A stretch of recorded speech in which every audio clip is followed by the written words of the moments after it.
tolerably yours. Samantha Reed did not. Absolutely did not. Like Jane Austen, she made this point frequently and with passion. Her group of friends, certified Austenholics, dragged her to every stage production of Pride and Prejudice, hosted weekly Regency rewatch nights, and even threw an annual ball called Ostentatious. Sam? She brought snacks and snark. "They're all just corsets and complaints," she'd scoff. "And don't get me started on Mr. Darcy. Emotionally constipated much? You've never even read the book," her best friend Molly would groan. "I skimmed Wikipedia, same thing." But one rainy Friday, as fate, or perhaps divine literary intervention would have it, Molly left her worn paperback copy of Pride and Prejudice at Sam's apartment. The next day, in a haze of boredom and decaf-induced cabin fever, Sam picked it up. Just a chapter, she told herself. 2 chapters later, her coffee went cold. That night, she fell asleep on the couch with the book on her chest and drool on her sleeve. When she opened her eyes, everything had changed. Gone were her sweatpants. Instead, she wore a powder blue empire waist gown, silk gloves up to her elbows, and satin slippers that pinched delightfully at the toe. A string quartet played in the distance. Candles glowed from crystal chandeliers. The scent of lavender and roasted pheasant hung in the air. She was at a ball. And weirdest of all, she knew the steps to the dance. She spun, laughed, curtsied, and twirled like a Regency queen.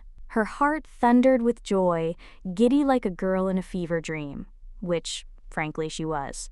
Then she caught a pair of eyes across the room, tall, dark, brooding. His cheekbones alone could slice through stale scones. She leaned toward a young woman in peach silk. "Who is that?" "Why, Mr. Darcy, of course," the woman replied with a sweet smile. "Fitzwilliam Darcy." Sam blinked. "You're kidding." Mr. Darcy approached with grave formality. "Miss," he began, bowing. "Might I?" "I suppose," she interrupted, smirking, "you would make a tolerable dance partner."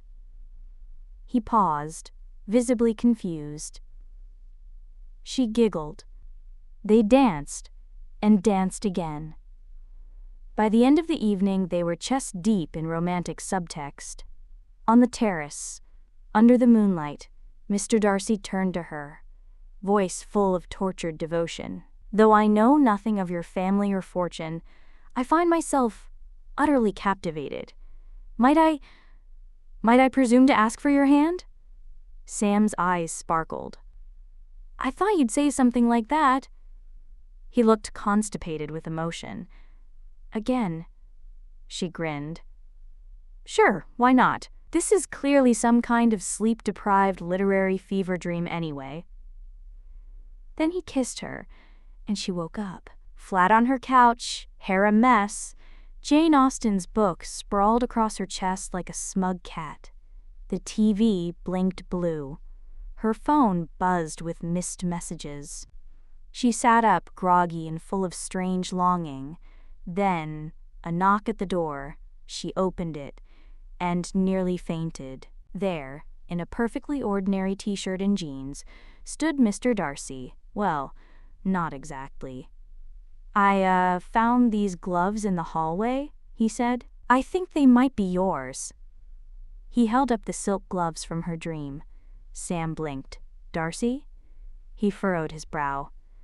"Craig, actually. Apartment 14. She flushed bright red. But they talked and laughed, and eventually he asked her to coffee, which turned into dinner, which turned into everything. She never told Craig about the dream. She didn't need to, because real love was happening now. And it was, dare she say, tolerably wonderful. Jane Austen called. She wants you to stop settling for boring t-shirts. Get the sass, the smarts, and a touch of scandal. Shop the collection that even Lady Catherine would gossip about.